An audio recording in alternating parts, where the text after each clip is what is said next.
some weird stuff. And I was working at this. It was a paid soliciting company run by Gary.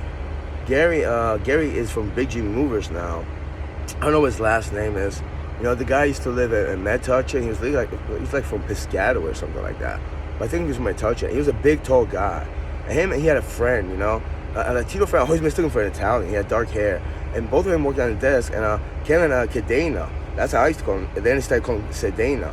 You know, like Kevin, you know, he took me. It was it was my senior year. It was part time, like 3 or 4 days or 5 days a week. You know, after school for like 4 hours. You know, and it's like I was paid solicitor. It was for like, you know, badges or like stickers for police. You know, FP Lodge 70 whatever. You know, and it was just like a big business and stuff like that. But I'm like, how much money is going to police anyway? And I'm like, you know, and I quit after a couple of weeks or something. I just couldn't do it anymore.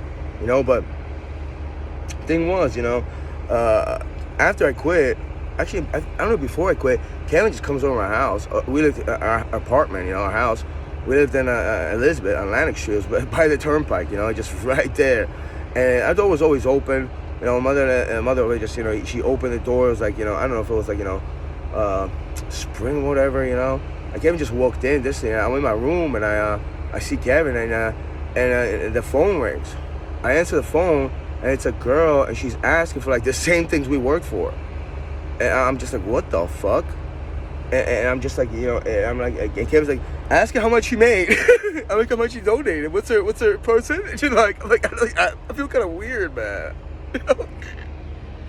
You know, I was like, I don't think we should be asking people that. You know, that's that's a poor business etiquette. Kevin works for a business right now, but yeah, he that's a whole story how, you know, Gary said his name's Sedena, and afterwards he just started, you know, telling, like, you know, it was Kevin Sedena. I mean, it starts with a C, you know, but it's like, I mean, I would have said Cadena. I mean, Sedena, if you talk about Colombia, I don't know. Sedena, or like in Polish, Sedena. I mean, it depends what language you know, you use it, you know. But it's just like, you know, I know Kevin was a little bit embarrassed. I get that, but I'm just like, why you just like tell people to call you like that afterwards? You know, I just didn't understand that. Not too much, but you know, there's a one story with Kevin over there. You know, yeah, that's pretty much it.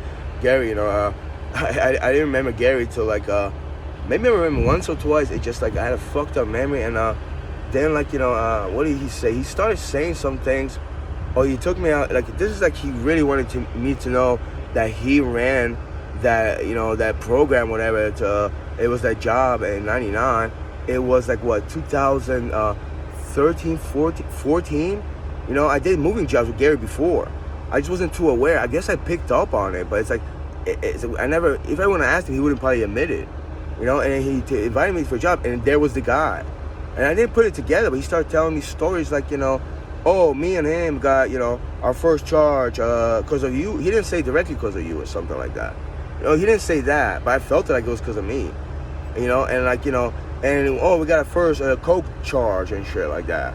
You know, and Gary over there with 2 Penske trucks, you know, his luxurious business.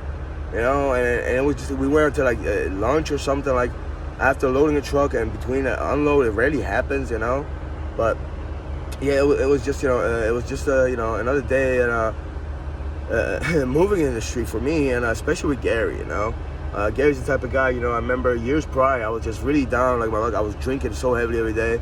I was like, I gotta stop drinking. And Gary, you know, he's a recovering alcoholic. You know, he went to AA and stuff like that. He found his wife. She's a principal, but she like really cared for him, and she took him off the ground when he had nothing. He said he was like living in a motel or something like that. But you know, when I told him, I mean, I'm just trying to cut down drinking, man. I said, you know, I can't do it. Like I have no fucking energy, and also like, you know, I'm just, you know, wasting my life away. He just, you know, he laughed it off. He was like, you're never gonna stop. You're never gonna stop. You know, I was just like, what in the fuck, man? Like, you're really not a compassionate person there, man. But you know, that's Gary. Kevin, just, you know, I remember in 2002, he called me, and like maybe it was after, you know, I think after somebody passed away, and he called me. He wanted my mom to co-sign on him getting a motorcycle, and I was just like, yeah, I don't know if I could do that, man. And he's like, let me talk to your mom. I was like, wow. And he probably still calls me Lukey to this day. you know. But then sometimes later, like I talked to him, and like we went out. I had a hat. I bought a hat. I was like, I needed a hat.